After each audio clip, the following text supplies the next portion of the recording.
السلام عليكم ورحمة الله تعالى وبركاته. مرحبا بالاصدقاء الاوفياء. هذا الفيديو الاخوان الكرام كنظن بان ما كاينش الداعي ليلو، ولكن شفت بان بزاف الصفحات، بزاف د القنوات، بزاف يعني في مواقع التواصل اللي كيتناولوا نفس الموضوع، كيكرروا نفس الحملة. يعني كاين واحد الحملة باش المنتخب المغربي يترك الكونفدرالية الافريقية ويطالب بالانتقال الى الكونفدرالية الاوروبية او الوفا. وكيستعنوا بثلاثه الحالات، بثلاثه المنتخبات اللي غيروا القاره ديالهم الى قاره اخرى. وهاد ثلاثه دول يعني معروفين. يعني الاولى هي الحاله يعني الاصعب اكثر، واللي هي اسرائيل اللي انتقلت من اسيا الى اوروبا. وهذه عندها اسباب معينه، هو ان يعني المنتخبات اسيا او المنتخبات العربيه كانت كترفض تماما تشارك او تلعب ضد المنتخب الصهيوني، ولهذا فيعني المنتخب الاسرائيلي ما كانش عنده حتى فرصه باش يتاهل الى كاس العالم وباش يلعب المباريات يعني تمهيديه باش يلعب حتى النهايه او يكون في دور المجموعات. فدائما كانت صعوبات، ولهذا باسباب سياسيه اسباب يعني جيولوجيه، فالمنتخب الاسرائيلي طلب من الفيفا تغيير يعني المنافسه، تغيير الكونفدراليه. ولهذا يعني في سنه 1992 قدر يغير الجنسيه ويقدر يكون متواجد في لوائح المنتخبات الاوروبيه، وهذا كيعطيه الفرصه باش يلعب ناسيونز ليغ، باش يلعب ايضا كاس اوروبا، وكتكون عنده فرص ايضا باش يتاهل الى كاس العالم. فيعني انتقل من واحد المنافسه او من واحد الكونفدراليه اللي هي متواضعه الى اخرى اللي هي قويه بزاف. هو لهذا السبب يعني عندها حظوظ اقل باش يتاهل الى يعني المنافسات القاريه المهمه. كاين حاله اخرى واللي هي منتخب كازاخستان اللي تغير مؤخرا سنه 2002 من الكونفدراليه الاسيويه الى الكونفدراليه الاوروبيه. الفيفا وافقت على هذا التغيير لان كازاخستان كانت من الدول يعني الاتحاد السوفيتي، وعندها يعني يعني عندها الخريطه ديالها او ان عندها الاراضي ديالها يعني في اوروبا. يعني عندها واحد الجزء في اوروبا، واحد الجزء في اسيا، ولهذا يعني الفيفا وافقت على طلب المنتخب الكازاخ. ايضا يعني نفس الحاله، يعني المنتخب التركي اللي عنده واحد الجزء يعني من الدوله ديالو في الاراضي الاوروبيه، والجزء الاكبر يعني 99% او 95% متواجد في اسيا، ولكن كيفضل يلعب مع الويفا لان يعني المنافسه اشد، يعني المنتخب يقدر يتطور اكثر. والحاله الاخرى والاخيره اللي هي حاله منتخب استراليا اللي انتقل في سنه 2006. هذا عنده واحد السبب معين، هو بان الاوقيانوسيا يعني هذه الكونفدراليه ما كتعطيش حتى مكانه واحده، يعني ما كتعطيش حتى بلاصه واحده باش تاهل لكاس العالم، يعني عندهم 0.5. فلهذا دائما كان خصهم يلعبوا الادوار التمهيديه مع يعني منتخبات من اسيا ومن افريقيا او من جنوب امريكا.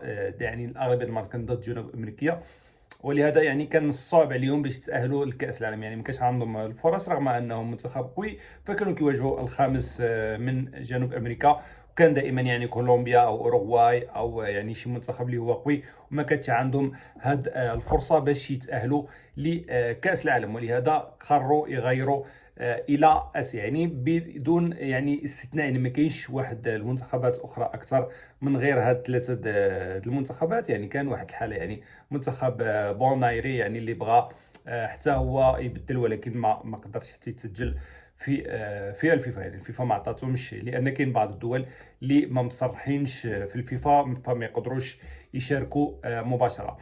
فيعني هاد الاخبار اللي كنعطيكم يعني من الموقع الرسمي من الفيفا، وكتنفي يعني كل الاخبار المتداوله حول يعني هاد الطلب للمنتخب المغربي اللي ما عنده حتى صحه، اللي ما عنده حتى علاقه، ما عنده حتى حقيقه بان المنتخب المغربي يقدر يبدل الى القاره الاوروبيه. فيعني شرحنا يعني شكون هما هاد الحالات اللي وقعوا، وايضا باش يعني اذا كانت شي حاله، اذا كانت شي فرصه باش المنتخب المغربي يقدر يغير الى القاره الاوروبيه، فخصهم ثلاثه الحوايج يتحققوا. والاولى هي الموافقه للكاف، يعني الكاف خصو يوافق بان المنتخب المغربي يخرج. يعني هذه الحاله الاولى. فالكاف يعني ما تبغيش بان المنتخب المغربي يخرج من المنافسه، لان حاليا هو افضل منتخب، هو الاول يعني في التصنيف، الثامن عالميا.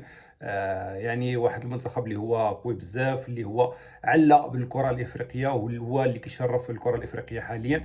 فيعني 99.99% يعني الكونفدراليه الافريقيه ما تسمحش للمنتخب المغربي يعني يغير الى اوروبا. يعني هذه الاولى. الثانيه هو بان الويفا يعني تبغي تستضيف هذا المنتخب، يعني الويفا تبغي تحتضن المنتخب المغربي ضمن المنافسات ديالهم. وهذا امر صعيب صعيب صعيب بزاف، لان حاليا كاين 55 منتخب. فالمنافسات الاوروبيه مضغطه بزاف، كاين فيها بزاف المنتخبات، كاين بزاف المنافسات، كاين بزاف المباريات. فهذا غيفقد لهم التوازن تماما اذا دخل المنتخب المغربي. يعني بزاف المنتخبات اللي كانوا عندهم فرص يعني عاد صعب المنافسه، ويقدر يعني حتى منتخبات اللي هي قويه ما تأهلش الى الادوار النهائيه، لان المنتخب المغربي يقدر ياخذ لهم البلاصه. يعني في الاحلام كتبان يعني واحد الحاجه اللي هي يعني واعره، المنتخب المغربي بقى يلعب ضد اسبانيا، ضد البرتغال، ضد الالمان. ولكن في الواقعيه راه هادشي راه ما يمكنش، راه مستحيل. وايضا يعني حتى اذا الكاف ما بغاتش والمغرب يعني رفض، بغى يخرج مباشره، فيعني كيبقى الحل الثاني اللي هو يعني الوفاء يعني توافق بدخول المنتخب المغربي.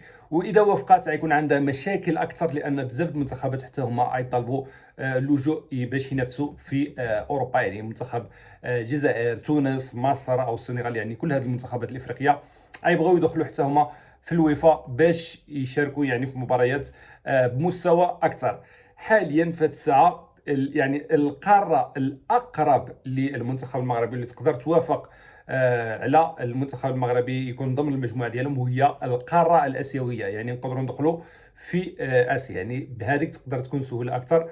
ولكن كنظن بان بطبيعه الحال المنتخب المغربي ما يبغيش يمشي الى واحد المنافسه اللي هي متواضعه اكثر من المنافسه الافريقيه. بطبيعه الحال يعني المنتخبات الافريقيه جد قويه على كل المنتخبات الاسيويه، متفوقه عليها. والحاله الثالثه الاخيره يعني واخا تبغي يعني الكاف، واخا تبغي الويفا، الفيفا في النهايه اللي عندها القرار الاخير، وهي اللي خصها توافق واش المنتخب المغربي يقدر يغير الجنسيه ديالو، يقدر يغير القاره ديالو، ويغير الى اوروبا. فكما كتشوفوا الاخوان الكرام يعني صعوبه كبيره كبيره بزاف، وشيء يعني مستحيل، ماشي شبه مستحيل، شيء مستحيل باش المنتخب المغربي يبدل القاره. ولهذا يعني ان شاء الله يعني شويه الصبر، يعني شويه ان شاء الله باقي مجيء الايام افضل، باقي ان شاء الله نفرحوا مرات اخرين ان شاء الله. وهذا ما يخليناش ما ينسيناش في حب الوطن ديالنا، وايضا نشجعوا المنتخب المغربي ديالنا واخا يعني هذه الايام جد صعبه. فهاد الاخبار ما تناولوهاش، يعني الاخبار يعني تغيير الجنسيه او لا يعني عقوبات او لا اعاده المباراه، فهذا الشيء هذا ما عندناش. المهم الاخوان الكرام كنستودعكم، شكرا جزيلا لحسن المتابعه، ونتلاقاو ان شاء الله في فيديو جديد. شكرا والى اللقاء.